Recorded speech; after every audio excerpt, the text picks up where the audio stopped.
ಒಂದು 10-15 ದಿನ ಹಿಂದೆ ನಾ ಒಂದು ವಿಡಿಯೋ ಮಾಡಿದ. ಆ ವಿಡಿಯೋದಾಗ KEA ಗ್ರೂಪ್ ಸಿ ವೇರಿಯಸ್ ಪೋಸ್ಟಿಂದ ಹಾಲ್ ಟಿಕೆಟ್ ಡೌನ್ಲೋಡ್ ಆಗಲ್ಲ ಅಂತ ಹೇಳಿ ನಾ ವಿಡಿಯೋ ಮಾಡಿದ. ಅದ್ರ ತೆಳಗೆ ಬೊಕ್ಕಳು ಒಂದು ಕಮೆಂಟ್ ಬರ್ತಿದ್ರು, ನಂದು ಡೌನ್ಲೋಡ್ ಆಗಲಾಗ್ಯದತಿ. ಅವಾಗ ಏನು ಹೇಳಿದೆ ಅಂದ್ರೆ, ನಾ ಸ್ವಲ್ಪ ಮಂದಿ ಎಕ್ಸಾಮ 21 ತಾರೀಕು ಅಂದ್ರೆ ಡಿಸೆಂಬರ್ 21 ಸಂಡೇ ಅದ ಅಂತ ಹೇಳಿ ಅಂದಿದ್ದು. ಸ್ವಲ್ಪ ಮಂದಿದ ಎಕ್ಸಾಮ್. ಈಗ ನೋಡ್ರಿ, ಇದೊಂದು ಮೆಸೇಜ್ ಬಂದದ. ಈ ಮೆಸೇಜ್ ಯಾರಿಗೆ ಬಂದಿರ್ತದೆ ನೋಡು, ಅವ್ರದ್ದು ಎಕ್ಸಾಮ ಈಗ ಇನ್ನ ಮುಂದೆ ಕಂಡಕ್ಟ್ ಮಾಡ್ಲಾಗತ್ತಾರ. ಅವ್ರದ್ದು ಹಾಲ್ ಟಿಕೆಟ್ ಬರ್ತದತ್ತ.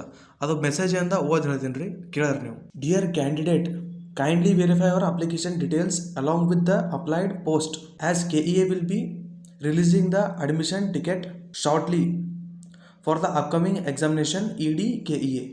ಈ ಮೆಸೇಜ್ ನಿಮಗೆ ಬಂದಿತ್ತಪ್ಪ ಅಂದ್ರೆ ನಿಮ್ದು ಎಕ್ಸಾಮ ಈ ಮುಂದೆ ಕಂಡಕ್ಟ್ ಮಾಡ್ಲಾಗತ್ತಾರ. ಸೊ ನೀವು ರೆಡಿ ಆಗಿರೋರಿ. ಮತ್ತೆ ಇಲ್ಲಿ ಏನು ಹೇಳ್ಯಾರಂದ್ರೆ, ವೆರಿಫೈ ಯುವರ್ ಅಪ್ಲಿಕೇಶನ್ ಡೀಟೇಲ್ಸ್ ಅಂದ್ರೆ, ನೀವು ಒಂದ್ಸಲ ಅದೇನು ಫೀಸ್ ಕಟ್ಟದ ಬಳಕ ಅಕ್ನಾಲೇಜ್ಮೆಂಟ್ ಡೌನ್ಲೋಡ್ ಆಗ್ತದಲ್ಲ PDF, ಆ PDF ನಿಮ್ಮ ಡೀಟೇಲ್ಸ್ ಚೆಕ್ ಮಾಡಿರಿ, ಎಲ್ಲ ಕರೆಕ್ಟ್ ಅದನ್ನ ಇಲ್ಲ. ಅವ್ರು ಹೇಳ್ಯಾರ ಚೆಕ್ ಮಾಡಿಲ್ಲ ಅಂದ್ರೆ ನಡೀತದ, ಒಂದ್ಸಲ ಚೆಕ್ ಮಾಡಿರಿ. ಏನಾರ ತಪ್ಪಾಗಿತ್ತಪ್ಪ ಅಂದ್ರೆ ಅಲ್ಲಿ ನೀವು ನೋಡ್ಬೋದು. ಇಲ್ಲಪ್ಪ ಅಂದ್ರೆ ನೀವು KE ವೆಬ್ಸೈಟ್ನಾಗ ಹೋಗಿ ನಿಮ್ಮ ಡೀಟೇಲ್ಸ್ ಕರೆಕ್ಟ್ ಅದೆಲ್ಲ ಚೆಕ್ ಮಾಡ್ಬೋದು. ಚೆಕ್ ಮಾಡಿಲ್ಲ ಅಂದ್ರೆ ನಡೀತದ. ಯಾಕಂದ್ರೆ ನಾವೇ ಅಪ್ಲೈ ಮಾಡಿರ್ತೀವಲ್ಲ, ನಮ್ಗೆ ಗೊತ್ತಿರುತ್ತೆ ನಾವು ಏನು ಅಪ್ಲೈ ಮಾಡಿದ್ದೀವಿ.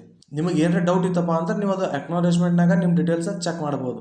ಡೀಟೇಲ್ಸ್ ಅಂದ್ರೆ ಏನು, ನಿಮ್ಮ ಹೆಸರ, ಫೋನ್ ನಂಬರ, ನಿಮ್ಮ ಅಡ್ರೆಸರ, ಫಾದರ್ ನೇಮ್, ಮದರ್ ನೇಮ್, ಏನು ಡೀಟೇಲ್ಸ್ ಇರ್ತವೆ ನೋಡು, ಅದ್ರ ಸ್ಪೆಲ್ಲಿಂಗ್ ಚೆಕ್ ಮಾಡ್ಬೇಕು ನೀವು. ಯಾಕಂದ್ರೆ ಒಂದೊಂದ್ಸಲ ಸ್ಪೆಲ್ಲಿಂಗ್ನಾಗೆ ಮಿಸ್ಟೇಕ್ ಆಗ್ತದೆ, ಅದು ಚೆಕ್ ಮಾಡ್ರಿ ನೀವು. ಮತ್ತು ಕಡ್ಡಾಯ ಕನ್ನಡ ಎಕ್ಸಾಮ್ ಬಿ ಮುಂದೆ ಕಂಡಕ್ಟ್ ಮಾಡ್ತಿರ್ಬೇಕು. ಯಾಕಂದ್ರೆ ಇನ್ನೂ ಸ್ವಲ್ಪ ಬಂದಿದ್ದು ಹಾಲ್ ಟಿಕೆಟ್ ಬಂದಿಲ್ಲ. ಈಗ 21 ತಾರೀಕಿಗೆ ಎಕ್ಸಾಮ್ ಕಂಡಕ್ಟ್ ಮಾಡಿರು. ಒಂದು ಎಕ್ಸಾಮ್ ಕಂಡಕ್ಟ್ ಮಾಡಿರು ಡಿಸೆಂಬರ್ 21ಕ್ಕೆ. ಅದು ಆದ ಬಳಿಕ ಕಡ್ಡಾಯ ಕನ್ನಡ ಎಕ್ಸಾಮ್ ತೊಗೊಂಡ್ರು.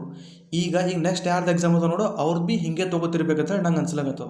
ನನ್ನ ಪ್ರಕಾರ ಹೇಳಕತ್ತೀನಿ. ಯಾಕಂದ್ರೆ ಹೋದ ಸಲ ಬಿ ಹಿಂಗೆ ತೊಗೊಂಡ್ರಲ್ಲ, ಅದಕ್ಕೆ ಈ ಸಲ ಬಿ ಹಾಗೆ ಮಾಡ್ತಿರ್ಬೇಕು ಅಂತ ಅನ್ಸ್ಲತ್ತದ. ಅಂದ್ರೆ ಫಸ್ಟ GK ಮತ್ತು ಕಮ್ಯುನಿಕೇಷನ್ ಪೇಪರ್ ತೊಗೋತಾರ. ಅದು ಆದ ಬಳಿಕ ಕಡ್ಡಾಯ ಕನ್ನಡ ಎಕ್ಸಾಮ್ ತೊಗೋತಾರ. ಯಾಕಂದ್ರೆ ಪೈಲ ಬಿ ಹಿಂಗೆ ಮಾಡಿರು, ಇದೇ ಥರ ಎಕ್ಸಾಮ್ ಕಂಡಕ್ಟ್ ಮಾಡಿರು.